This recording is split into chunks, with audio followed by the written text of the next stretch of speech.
अगर आपको बार-बार पेशाब आता है, अगर आपका पेशाब पीला आ रहा है, रात में कई बार पेशाब जाने के लिए उठते हैं, पानी कम पीते हैं लेकिन फिर भी पेशाब बहुत ज़्यादा आ रहा है, तो ये वीडियो सिर्फ़ आपके लिए है। अगर पेशाब में जलन हो रहा है, पेशाब में कई बार खून आ जाता है, तो ये किडनी डैमेज होने के संकेत हो सकते हैं। क्योंकि ये सिर्फ़ ज़्यादा पीने की वजह से नहीं हो सकता, ये आपके शरीर का एक डेंजर सिग्नल हो सकता है। एक रियल केस मैं आपके साथ साझा करता हूँ। एक पेशेंट मेरे पास आया और कहता है, "डॉक्टर साहब बार-बार पेशाब आ रहा है। मैंने टेस्ट करवाया, ब्लड शुगर 350 निकला।" अब समझने की बात ये है कि एकदम से 350 सुन के वो पेशेंट मना करने लगा कि सर रिपोर्ट गलत है। जब हमने 2 दिन बाद फिर से टेस्ट कराया तो उसका ब्लड शुगर 300 प्लस था, यानी डायबिटीज साइलेंटली शरीर को खा रही थी। और ऐसी कंडीशन में जब पेशेंट को ट्रीटमेंट दिया गया तो पेशेंट नॉर्मल हो गया, ठीक हो गया। नॉर्मली इंसान दिन में 6 से 7 बार यूरिन पास करता है, लेकिन बार-बार जाना पड़े, रात में उठना पड़े, यूरिन ज़्यादा क्वांटिटी में आए, तो इसे कहते हैं फ्रीक्वेंट यूरिनेशन यानी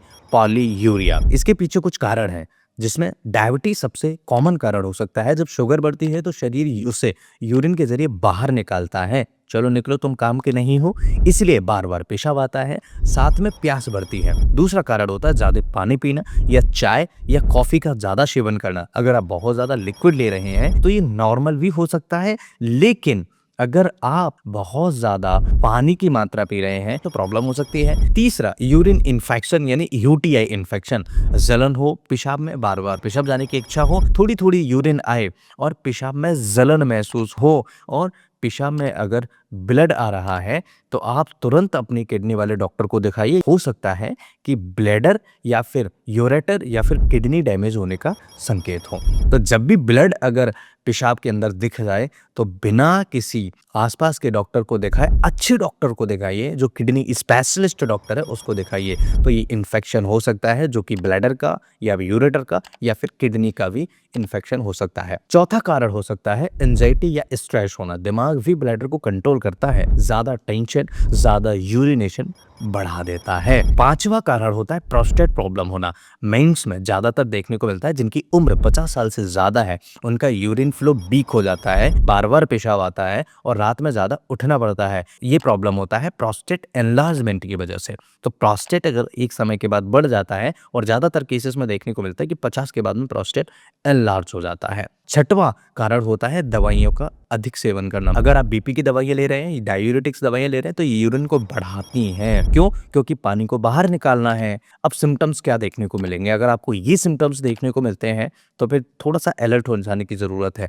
सबसे पहला, बार-बार पेशाब आना। दूसरा, रात में उठना, नॉक्चूरिया होना। रात में जब पेशाब करने के लिए उठते हैं उसे नॉक्चूरिया कहते हैं। इसके अलावा अर्जेंसी, न रोक पाना, यानी कि पेशाब जैसे आया उसे रोक नहीं पाएंगे, होल्ड नहीं कर पाएंगे, तुरंत आपको पेशाब जाने की जरूरत पड़ेगी। इसके अलावा जलन होना, पेशाब करते समय दर्द होना, कमजोरी महसूस होना या ज्यादा प्यास लगना, ये कुछ संकेत हैं, कुछ सिम्टम हैं। कॉम्प्लिकेशन क्या हो सकते हैं? अगर आपने इसे इग्नोर किया तो डायबिटीज अनकंट्रोल्ड हो सकता है, यानी कि डायबिटीज इतना बढ़ जाएगा कि उसे कंट्रोल नहीं किया जा सकता हो। फिर इमरजेंसी में इंजेक्शन, इंसुलिन या फिर दवाइयाँ देने की जरूरत पड़ सकती है। किडनी डैमेज हो सकता है, यानी किडनी पर अगर लोड बढ़ेगा तो किडनी भी खराब होने के चांसेस बढ़ जाते हैं। इसके अलावा डिहाइड्रेशन होगा, यानी शरीर के अंदर पानी की कमी होगी। अगर पानी की कमी होगी तो पूरे शरीर पर उसका इम्पैक्ट आएगा।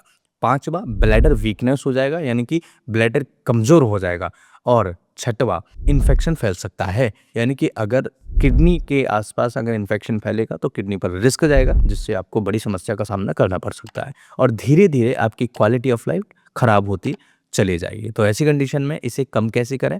कौन से होम रेमेडीज है? सबसे पहले, दिन में पानी पिएं लेकिन रात में ज़्यादा ना लें। तो कोशिश करें कि पूरे दिन भर में पूरा बैलेंसिंग पानी पिए और रात के समय थोड़ा पानी कम कर दें। दूसरी, मेथी दाने का उपयोग करिए, रात में भिगोकर सुबह खाएं, शुगर कंट्रोल में मदद मिलेगी और पेशाब से रिलेटेड इन्फेक्शन जो है उसमें भी आराम मिलेगा। तीसरा उपाय, आंवला और हल्दी का। मेटाबॉलिज्म इंप्रूव करता है और इम्यूनिटी बढ़ाता है। तो आंवला और हल्दी, ये दोनों का जो कॉम्बिनेशन है ये इम्यूनिटी को भी बढ़ाएगा, इन्फेक्शन से लड़ने की क्षमता को भी बढ़ाएगा। ये अगर यूटीआई हो जाता है तो उसमें भी काफ़ी ज़्यादा मदद करता है। इसके अलावा 4 चीज़ें अवॉइड करना है। सबसे पहले चाय, अगर आप चाय का सेवन ज़्यादा कर रहे हैं तो आप इसे अवॉइड करिए। दूसरा, कॉफ़ी, अगर आप कॉफ़ी का ज़्यादा सेवन कर रहे हैं तो अवॉइड करिए। तीसरा, अल्कोहल, यानी कि लंबे समय से अगर आपको अल्कोहल डेली लेने की आदत है तो इसे बंद कर दीजिए। और चौथा, कोल्ड ड्रिंक्स अगर आप लगातार कोल्ड ड्रिंक्स का सेवन कर रहे हैं तो इसे बंद कर दीजिए। अब बात करते हैं ब्लैडर को ट्रेनिंग देनी है। ब्लैडर को क्या ट्रेनिंग देनी है? यूरिन को थोड़ा रोकने की प्रैक्टिस करिए। ब्लैडर कैपेसिटी बढ़ती है जब आप प्रैक्टिस करते हैं यूरिन को रोकने के, तो इससे क्या होगा, ब्लैडर मजबूत होगा और उसकी कैपेसिटी बढ़ जाती है पेशाब को रोकने की। अब बात करें कुछ होम्योपैथिक मेडिसिन हैं। यस, डेफिनेटली होम्योपैथिक बहुत अच्छे मेडिसिन हैं जो इस तरह के चीज़ों को कंट्रोल कर सकती हैं। होम्योपैथी में सबसे पहला मेडिसिन, अगर शुगर किसी का बढ़ जाता है तो सीजीजीएम जेम्बुलेनम मेडिसिन है। क्यू पोटेंसी में डायबिटीज से रिलेटेड यूरिनेशन अगर हो रहा है, ज़्यादा पेशाब आ रहा है, ज़्यादा यूरिन हो रहा है, ज़्यादा प्यास लगती है, शुगर हाई आ रहा है, तो 10 से 15 बूंदें आधे कप गुनगुने पानी के साथ दिन में 2 से 3 बार मरीज को देना चाहिए। मरीज को बहुत ईजी तरीके से ये कंट्रोल हो जाएगा। दूसरा medicine cantharis 30 potency. Burning sensation अगर आ रहा है, इन्फेक्शन बार बार होता है, यानी पेशाब करते समय जलन होती है और बार बार इन्फेक्शन होने के रिस्क रहते हैं या हो जाता है मरीज को, तो कैंथेरिस 30 पोटेंसी में मरीज को दिया जा सकता है।